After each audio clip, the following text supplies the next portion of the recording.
जनक Republic की big skies studio में स्वागत है आपका। बड़ी खबरों को लेकर मैं हूं आपके साथ श्वेता श्रीवास्तव। एक बड़ी खबर के साथ बुलेटिन की शुरुआत करेंगे, जिसके लिए सीधा रुख करते हैं मेरे सहयोगी आशुतोष का। शुक्रिया श्वेता, बहुत स्वागत है आप सभी का इस बुलेटिन में। दोपहर के 1 बज रहे हैं। तमाम बड़ी खबरों को इस बुलेटिन में हम आप तक पहुंचाने वाले हैं और इसी बीच रिया चक्रवर्ती ने एक बार फिर से विक्टिम कार्ड खेलने की कोशिश की है। आपको हम बताएंगे कि किस तरह से रिया चक्रवर्ती ने अपने वकील की तरफ से कहा है और वकील ने उनके मुताबिक कहा है कि रिया चक्रवर्ती को फंसाया जा रहा है और उन पर जबरदस्ती आरोप लगाया जा रहा है। और साथ ही रिया चक्रवर्ती ने कहा है, सुशांत सिंह परिवार पर हमला बोलते हुए कहा है कि ये मनगढ़ंत आरोप लगाए जा रहे हैं। विक्टिम कार्ड खेलने की फिर से कोशिश, भटकाने की कोशिश रिया चक्रवर्ती एंड कंपनी की तरफ से। तो 40 दिन बाद लगाया आरोप बेबुनियाद और झूठे आरोप है। ये देखिए, रिया के वकील ने रिया का बयान जारी किया है। ये कहा है कि सुशांत ने घर छोड़कर जाने को कहा और ये भी सवाल उठाए रिया के परिवार वालों पर कि आखिर इतने दिनों बाद आरोप क्यों लगाया है परिवार ने। तो देखिए, जो परिवार अपने बेटे को खो चुका है, उस दर्द से गुजर रहा है, उसी पर ये बेबुनियाद और अनर्गल आरोप रिया चक्रवर्ती लगा रही हैं। और रिया के जो एडवोकेट हैं सतीश मानशिंदे, उन्होंने स्टेटमेंट जारी किया है और स्टेटमेंट जारी करके ये सिंपैथी बटोरने की कोशिश की गई है। इस पर और ज्यादा जानकारी हासिल करने के लिए सीधा रुख करेंगे न्यूज रूम का। न्यूज रूम से हमारे साथ हमारी सहयोगी शिखा शर्मा जुड़ चुकी हैं। शिखा, जिस तरह से लगातार सवालों के घेरे में, आरोपों के घेरे में रिया चक्रवर्ती एंड कंपनी, लेकिन अब बचने की कोशिश में लगातार हर चाल वो चलने की कोशिश कर रही हैं अपने वकील के माध्यम से। अब साफ तौर पर कहती हैं कि सुशांत के परिवार पर सवाल उठाते हुए कहती हैं कि ये गलत आरोप लगाए जा रहे हैं। बिल्कुल आशुतोष, देखिए कोशिश जरूर कर रही हैं रिया, लेकिन अब बच पाना उनका मुश्किल है, क्योंकि देखिए लगातार वो फंसती जा रही हैं अपने ही जो फेंका हुआ उनका जाल है उसी में फंसती जा रही है। क्योंकि ये पहली बार नहीं है जब उन्होंने विक्टिम कार्ड खेला है। आपको याद होगा इससे पहले भी वो एक लेटर दिखा चुकी हैं जिसमें शिखा, लौटूंगी आपके पास, शिखा आपके पास। अलीशा हमारे साथ जुड़ गई है मुंबई से, पहले उनका रुख कर लेते हैं। अलीशा, तो बेबुनियाद आरोप रिया लगा रही है सुशांत के परिवार पर, उस परिवार पर जो पहले ही अपने बेटे को खोने का दर्द से गुजर रहा है।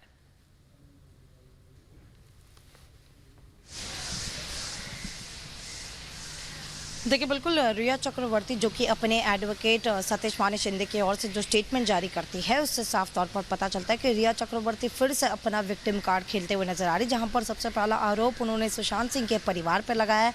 वहीं पर एक्सप्लेनेशन अगर उनके विक्टिम कार्ड दिखा जाए, जिसमें ये कहना कि सारे सबूत जो है वो एजेंसीज के हाथ में है। जब भी उनको मुंबई पुलिस या फिर ईडी की ओर से बुलाया गया है, जिस दिन बुलाया गया उस समय वो खुद जो है एक लॉ अबाइडिंग सिटीजन के तौर पर वो वहाँ पर पहुँची है। और फिर चाहे उनके इलेक्ट्रॉनिक गैजेट्स को लेकर प्रूफ हो या उनके आईटी रिटर्न्स हो, ये सारे सबमिशंस दिए गए हैं।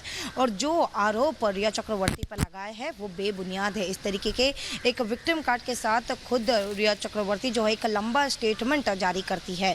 और एक तरफा हम सेकंड लास्ट पैराग्राफ देखें, जिसमें ये एक्सप्लेनेशन देते हुए नजर आ रहे हैं कि आदित्य ठाकरे को लेकर जो मेंशन किया उन्होंने, जिसमें ये कहना कि आदित्य ठाकरे से न वो कभी मिली है, ना कभी उनके फ़ोन के जरिए उनकी बातचीत हुई है। तो ये सब तो दूर की बात है रही। रिया चक्रवर्ती जो है वो आदित्य ठाकरे को सिर्फ एक शिवसेना के लीडर के तौर पर जानती है। तो इन सब एक्सप्लेनेशन के साथ साफ तौर पर पता चलता है कि उनके सामने, उनके खिलाफ जो सच्चाइयाँ सामने आ रही है, इससे साफ तौर पर पता चलता है कि रिया चक्रवर्ती कहीं ना कहीं बौखला गई है। और इसी चीज़ को देखते हुए जो इतना लंबा उसने एक विक्टिम कार्ड का जो स्टेटमेंट उन्होंने जारी की है, जिसमें साफ तौर पर पता और अलीशा, इसमें विक्टिम कार्ड को देखिए सिंपैथी किस तरह से हासिल करने की कोशिश की गई है। जो हम देख पा रहे हैं, जो उनके एडवोकेट हैं सतीश मानशिंदे, जिन्होंने रिलीज किया स्टेटमेंट, उसमें यह भी जिक्र है कि वो इंडियन आर्मी के सर्जन की डॉटर हैं। उसको घसीटा गया। आप देखिए किस तरह से ये महाराष्ट्र का कनेक्शन, आर्मी का कनेक्शन निकालने की कोशिश। इसका मतलब यह है कि जो खुद सवालों के घेरे में, जो खुद आरोपों के घेरे में, वो खुद सवाल कर रहा है। उल्टा चोर कोतवाल को डांटे, ये तो वही बात हो गई।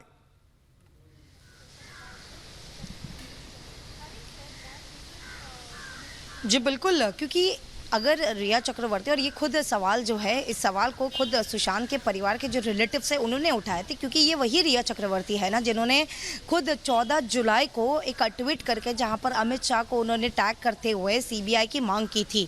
और जब सीबीआई को लेकर ही जांच के लिए पूरा देश भर आज मांग कर रहा है, उसी मांग को खारिज करते हुए वो खुद सुप्रीम कोर्ट बढ़ती है और ये कहती है कि सीबीआई न जाँच करे जबकि मुंबई पुलिस करे। क्यों? अगर एक इंसान अगर चाहता है कि सुशांत को जस्टिस मिले, हमने देखा कि एक तुरंत 1 महीने बाद यानी 14 जून को जिस दिन सुशांत सिंह की मौत हो गई थी, उसके 14 जुलाई को खुद एक पोस्ट के साथ वो सामने आई थी इंस्टाग्राम में और लगातार जस्टिस की मांग कर रही थी।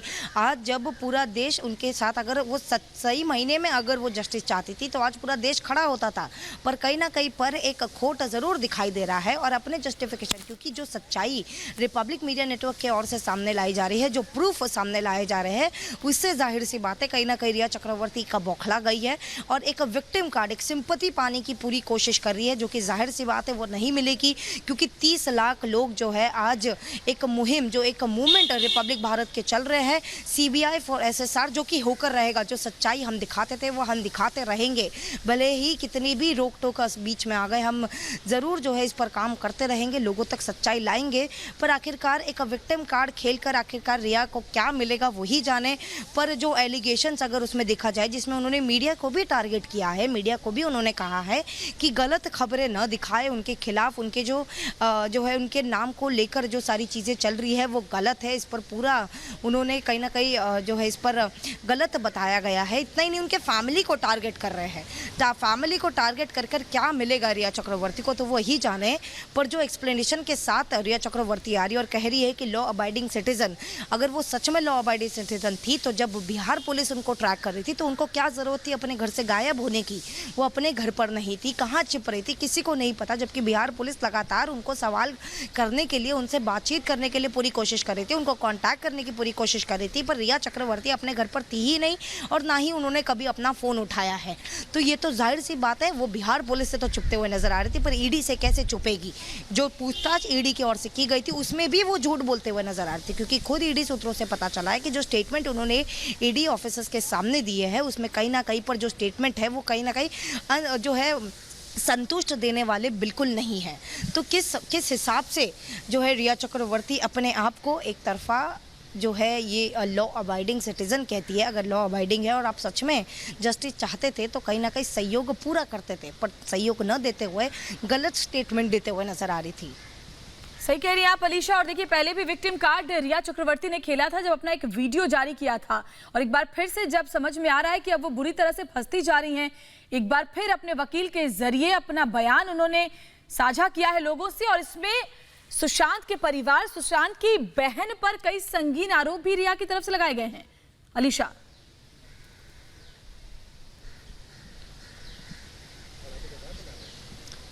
जी बिल्कुल, खुद उसमें मीटू सिंह का उन्होंने जिक्र किया है, जो स्टेटमेंट, लंबा चौड़ा स्टेटमेंट जो उन्होंने सामने रखे है। और अपने विक्टिम कार्ड के तौर पर मीटू सिंह के उन्होंने कहा है कि मीटू सिंह खुद अपने मर्जी से जो है यहाँ पर यहाँ पर आकर, यानी मुंबई में आकर शिफ्ट हुई थी। तो आखिरकार इस विक्टिम कार्ड खेलकर रिया चक्रवर्ती क्या साबित करना चाहती है, और उनके सारी खुद की सच्चाई को लेकर हमने सामने रखी है, हमने चीज़ें बताई है कि किस तरीके से एक जो है रिया चक्रवर्ती इन सारों चीज़ों को लेकर, फिर चाहे वो जस्टिस को लेकर हो या फिर वो खुद एक तरफा मेडिसिन जो है, जो मेडिकेशन जो है उन्होंने खुद सुशांत सिंह को रखे थे, उस पर क्या उसका जवाब रिया चक्रवर्ती दे पाएगी? क्या उसके बारे में कोई एलिगेशन दे पाएगी? क्योंकि जो हमारे पास टेस्टिमनीज आए हैं फेस्टिंग के जरिए, हमारे इन्वेस्टिगेशन पर जो सामने आए, जिसमें सभी ने कहा है कि सुशांत सिंह कभी मेडिसिन लेते ही नहीं थे, पर जब से रिया चक्रवर्ती आई है वो मेडिकेशन के अंदर दायरे पर आ गए थे। तो क्या इसका जवाब उस स्टेटमेंट में दिया है रिया चक्रवर्ती पर? नहीं, पर उनको तो प्ले कार्ड खेलना है, उसी प्ले कार्ड पे जहां पर उनका ये कहना कि रिया चक्रवर्ती जो कि लॉ अबाइडिंग सिटीजन है, ईडी की ओर से जो भी सवाल उनसे पूछे गए थे या जो भी प्रॉपर्टीज़ के डिटेल्स हो या फिर इलेक्ट्रॉनिक गैजेट्स के डिटेल्स हो, वो सभी वो दे चुकी है एक जिम्मेदार नागरिक होने के नाते। तो जिम्मेदारी उस समय कब गई जब बिहार पुलिस आकर उनसे सवाल पूछना चाहती थी, उस समय तो कभी फ़ोन नहीं उठाया, उस समय तो अपना एड्रेस नहीं बताया, जबकि वो जुहू पे घर पर रह भी नहीं रही थी अपने, वो खुद घर से निकल चुकी थी, कहीं और दूसरी जगह पर रह रही थी। जब तक ईडी का शिकंजा नहीं पड़ा तब तक रिया चक्रवर्ती गायब थी। तो ये किस तरीके के लॉ अबाइडिंग सिटीजन है, ये सबसे बड़ा सवाल है। निश्चित तौर पर ये किस तरह की चीजें हैं, देखिए ये सबसे अपने आप में बड़ा सवाल है। और जिन पर सवाल उठ रहे हैं, जिन पर सवालों के बौछार हैं, जिनसे जवाब देते नहीं बन रहा है, वो अब सवाल के माध्यम से केस को भटकाने की कोशिश कर रही हैं।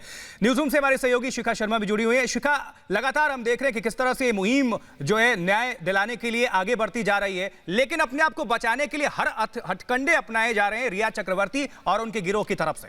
बिल्कुल आशुतोष, देखिए ये मुहिम चल रही है और इसीलिए शायद रिया घबरा रही हैं। और देखिए ये पहली बार नहीं है, आपको याद होगा पहले भी वो विक्टिम कार्ड खेल चुकी है। वो लेटर उन्होंने दिखाया था जिसमें उन्होंने कहा था कि सुशांत ने ये लेटर लिखा था उनके लिए, और एक बार फिर से उन्होंने विक्टिम कार्ड खेला है जब उनके वकील जिन्होंने उनकी तरफ से बयान पेश किया और ये तमाम ऐसे सवाल उठाए हैं, वो भी सुशांत के परिवार पर। यहाँ पर विक्टिम कार्ड वो खेल रही हैं वो तो अलग बात है, बल्कि सुशांत के जो परिवार है उनके ऊपर भी सवाल यहाँ पर खड़े कर रहे हैं कि किस तरीके से 40 दिन बाद ये जो केस को उठाया गया और इस चीज को, लेकिन वो इस चीज को ध्यान में नहीं रख रही है कि किस तरीके से जब बिहार पुलिस आई थी तो वो लगातार भाग रही थी। अगर उन्होंने शुरू से ही सपोर्ट किया होता तो शायद आज ये स्थिति नहीं होती। जरूर कुछ गलत है, कुछ गड़बड़ है, इसी वजह से वो भाग रही थी, लेकिन ईडी से वो कहां भाग के जाती। और देखिए मनी लॉन्ड्रिंग का केस होने के बाद अब वो उसके शिकंजे में और लगातार उनसे पूछताछ चल रही है, लेकिन ईडी चूंकि संतुष्ट नहीं है, इसलिए ईडी अब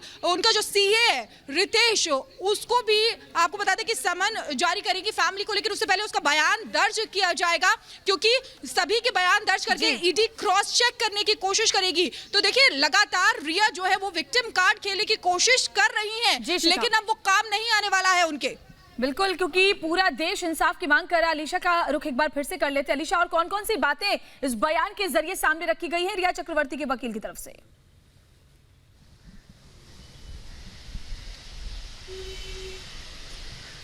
देखिए, अगर खासतौर पर अगर फैमिली को उन्होंने टारगेट करते हुए जो दिखाई दे रहे हैं, जिसमें ये कहना कि सुशांत जो है खुद एक तरफा अपने परिवार को लगातार कॉल कर रहे थे और उनका खुद एक तरफा यानी सुशांत का मुंबई से बाहर निकलने का जो डिसीजन है उसी को देखते हुए सुशांत लगातार अपने परिवार को कॉल कर रहे थे, उनको अपने पास बुला रहे थे और वहीं पर उनकी इसी बात को लेकर यानी सुशांत कहीं ना कहीं रो रहे थे, जिसको देखते हुए उनकी बहन बीटी सिंह जो है वो यहाँ पर यानी उनके साथ रहने के लिए एग्री हो गई थी। पर इतना ही नहीं, 8 जून को ये सवाल सबसे बड़ा उठ रहा था कि 8 जून में जहां पर रिया चक्रवर्ती सुशांत के घर से निकलकर अलग से अपने परिवार के साथ जहां पर रह रही थी, इसके एक्सप्लेनेशन अगर हम देखें, जिसमें ये कहना कि 8 जून 2020 को सुशांत सिंह जो कि बिल्कुल अलीशा, आप हमारे साथ बने रहे, आपके पास हम दोबारा आएंगे जानकारी और साझा करने के लिए। और आपके पास भी इसी बीच बड़ी खबर, रिया चक्रवर्ती के जवाब से संतुष्ट नहीं है एनफोर्समेंट डायरेक्टोरेट यानी प्रवर्तन निदेशालय। जी हां, रिया एंड फैमिली को समन जारी होगा और रिया की आमदनी और खर्च में अंतर है जो बैंक स्टेटमेंट से बयान नहीं मिल रहा है। फॉरेंसिक रिपोर्ट का भी इंतजार है और इसी बीच इलेक्ट्रॉनिक गैजेट्स पर भी नजर है, जहां डिलीट मैसेज को वापस पाने की कोशिश। और अलीशा का एक बार फिर से रुख कर लेते हैं, बताइए अलीशा।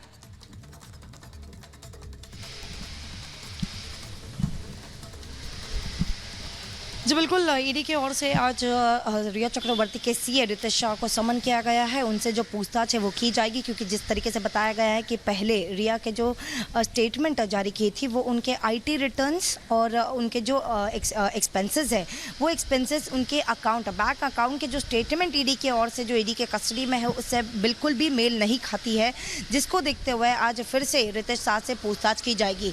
इतना ही नहीं, पर ईडी उस बात को भी अब इंतजार कर रही है उस फॉरेंसिक रिपोर्ट का, जहां पर फिर चाहे मैसेजेस को डिलीट किए गए हो या फिर व्हाट्सएप मैसेज जो डिलीट किए गए हैं, उन सभी को देखते हुए ईडी इन सारी चीज़ों का जांच करेगी। एक अहम चीज़ जहां पर ये देखा जाएगा कि वरुण माथुर जो कि 2019 में खुद सुशांत सिंह के ऐसी कंपनी में काम करते थे और ये ईडी इस बार को उनको भी समन भेजेगी, पर कब बुलाया जाएगा ये तो अब तक इस पर कोई पुष्टि नहीं दी गई है। पर ये देखा जाएगा कि क्या वरुण माथुर रिया चक्रवर्ती को जानते थे, क्या उनसे कभी उनकी मुलाकात हुई है। इन सब चीज़ को देखते ईडी पूरे जो है स्टेटमेंट रिकॉर्ड करेंगे। पर अब तक इससे पहले हमने देखा कि ईडी के ओर से पहले भी रितेश शाह जो कि रिया चक्रवर्ती के सीए, इनके 2 बार स्टेटमेंट रिकॉर्ड की गई और वहीं पर जो स्टेटमेंट कहीं ना कहीं पर जो बैंक रिया चक्रवर्ती के जो बैंक अकाउंट डिटेल्स है वो डिटेल्स उनके यानी रिया के आईटी रिटर्न्स और उनके एक्सपेंसेस से बिल्कुल मेल नहीं खाती है। और कहीं ना कहीं जो स्टेटमेंट है जो रिया चक्रवर्ती की ओर से 2 बार ईडी ऑफिसर्स को दिए गए हैं, उसी स्टेटमेंट को लेकर ईडी बिल्कुल भी संतुष्ट नहीं है। पर अभी फिलहाल रिया और उनके परिवार को समन करने से पहले अब उनके रिया चक्रवर्ती के सीए रितेश शाह को समन किया, जो किसी भी वक्त ईडी आकर अपना बयान दर्ज कर सकते हैं। बिल्कुल अलीशा, दरअसल ईडी की तरफ से सभी कड़ियों को जोड़ने की कोशिश है और इसीलिए वो तमाम लोग जो रिया चक्रवर्ती और सुशांत दोनों के बीच कॉमन थे, जो दोनों के अकाउंट्स के बारे में जानते थे और दोनों के बारे में, दोनों के रिश्ते के बारे में हम सुराग दे सकते हैं और साथ ही कैसे सुशांत के अकाउंट से पैसे रिया ने लिए और रिया ने खर्च किए, इस बाबत भी जानकारियों को मैच कराने के लिए इन सभी लोगों से ईडी पूछताछ कर रही है।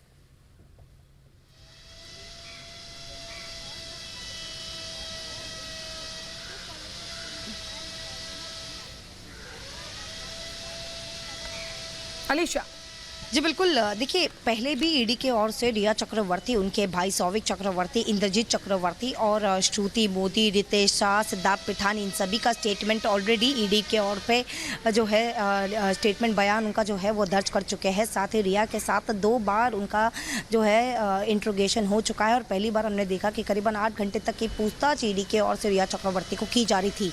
पर अब जो उनके दोनों स्टेटमेंट 2 बार जहाँ पर रिया चक्रवर्ती को समन किया गया था, उसी समन से